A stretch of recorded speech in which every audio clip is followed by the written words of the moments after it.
Hello guys, welcome to Surveying Solutions, your number one channel where I get solutions to all your surveying problems. It's nice having you in class again today. How have you been? On today's tutorial, we are going to show you how to use AutoCAD Civil 3D for parcels creation, right? Good. So we have a script that has points. Yeah, good. We can copy it. We have been using these coordinates on the channel, so we can just copy it. Okay, let's try to check our unit so that we can just plot our boundary clockwise, and then the direction we take it to north. Click on OK. Good. So we can now decide to just paste what we have copied and then close, right? Good. Then we zoom to layer. So we have a plot here. Now we want to parcelate or subdivide this plot.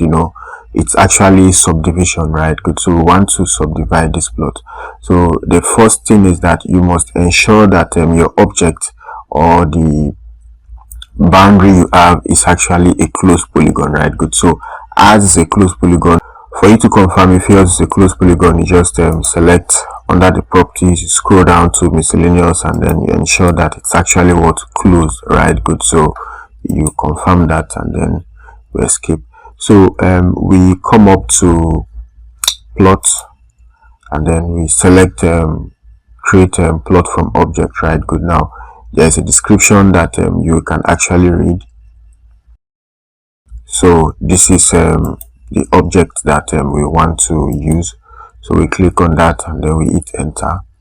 So for the site, we can decide to give it a name. So let's call that Surveying Solutions, that's SS. Just apply, click on OK. Then the plot style is actually property for now, so that's the style that we are going to use. Then we leave the layer as default. Then for the label styles, we have what the parcel name to use for the labeling. Now we have other options to automatically add segment labels, right? Good. Now we have different options anyway, but we are going to go with what the bearing over distance. Now we are going to modify it, so let's click on that. If you look closely, you can see that the bearings are in quadrantal bearing, right? Good. So we come to the component name, we select bearing, then under that we click on the content, use these three dots. Now we want to modify the way the bearings are being displayed, right? Good. So you can see that it's quadrantal. Good. So we take it to what not all circle bearing, right? Good. We apply, click on OK, then we also apply, right? Good. You can see that it has been updated or modified, so it no longer has those north south indicating the quadrant, right? Good. So these are some modifications you might want to do. So having applied, we can just click on OK, and then we click on OK. So we have created the first parcel. Now we want to now subdivide whatever we have here, right? Good. Now if you select the polygon, it is now a plot, right? Good. So you can also confirm that if you come on that site, then you see what Surveying Solution which we have created, and then the plot, you can see we just have property 1, which is what you can see here, right? Good. So let's just escape once more. So we come back to plot, and then we select plot creation tools, right? Good.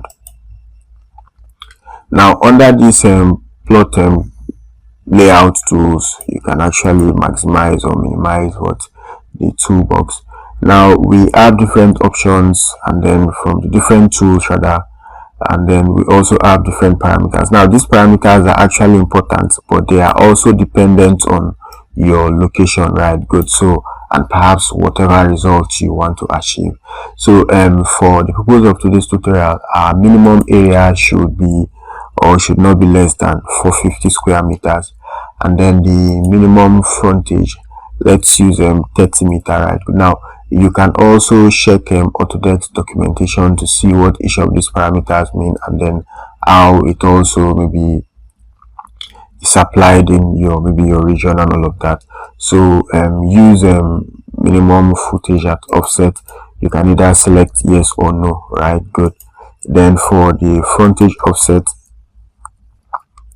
let's use 5 meters. Similarly, for the minimum width, let's use 5, depth 5, and then it also depends on maybe the dimension of your plot. So there's so many factors that will determine what the values you assign to the different parameters, right? Good. So for the maximum depth, let's use about 20 meters, and you can see an overview when we click on any of what the parameter. You can see an overview of what it actually implies, right? Good. Now for the automatic mode, let's turn it off, right? Good. Now for the remainder distribution, when it gets to the last subdivided lot, and then there will always be a remainder that might not be equal to either the minimum footage or the minimum area. So it will either be placed in the last plot, maybe create plot for remainder, or maybe redistribute the remainder, right? Good. So let's use place remainder in the last plot, right? Good. Now from all of these tools, there is a particular one that we are going to use for what? For the creation of those subdivision lines, right? Good.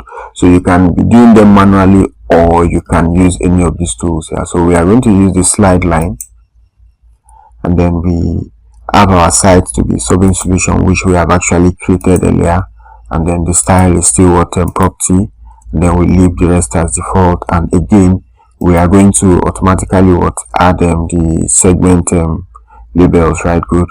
And for confirmation, let's check. So the bearings are actually in the O circle. So just apply, click on OK, and then if every other parameters are okay, we click on OK. Now it is asking us to select the plots to be subdivided.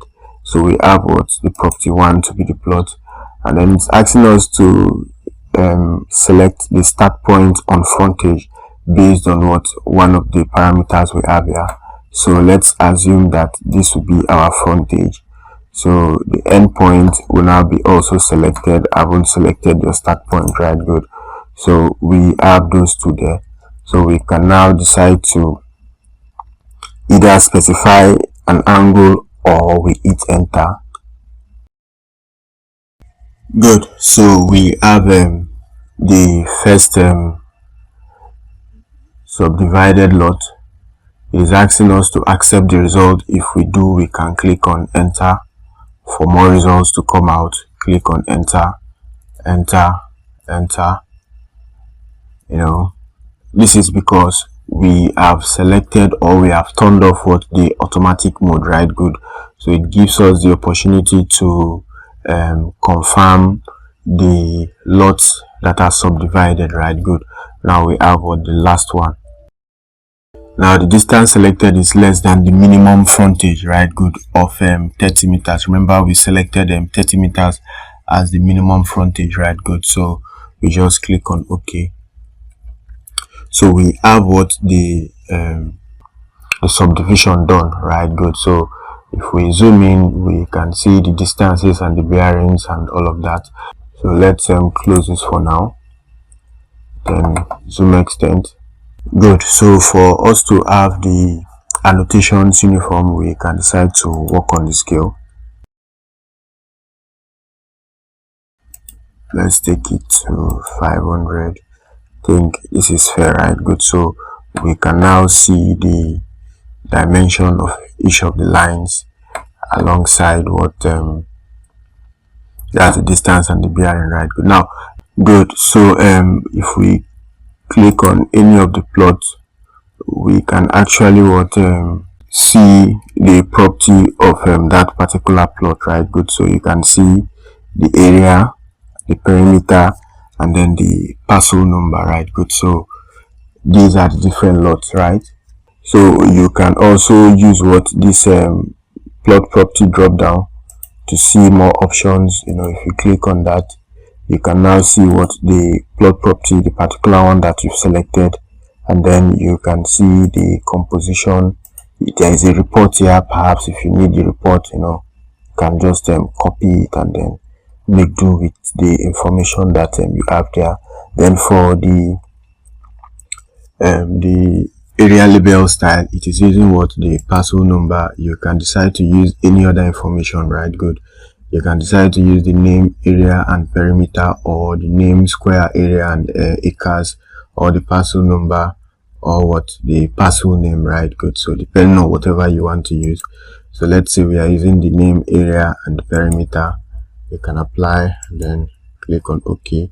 So for this particular parcel that we have modified, you can see property 3, the area and then the perimeter, right? So these are some steps you can use to subdivide your, these are some steps you can use to carry out subdivision, right? Good. Or maybe to parcelate your plot, or maybe to create to create parcels using AutoCAD Civil 3D, right? Good. So these were the parameters, the values for the different parameters, and then we have the different lots that have been subdivided. So thanks for coming to class. We hope we have provided solution to this particular solving problem. Yeah, this can be done manually. It can actually be done manually, and you can see that we have our 30 meter that we have set as let's confirm, as the minimum frontage, right? Good. So it's been maintained. So you can actually do this manually. So maybe on the channel we can look at how to create how to carry out the subdivision manually subsequently. So, and maybe also how to include roads and all of that. So we are going to see you on the next tutorial. Ensure you keep staying safe and have a very good time. Bye.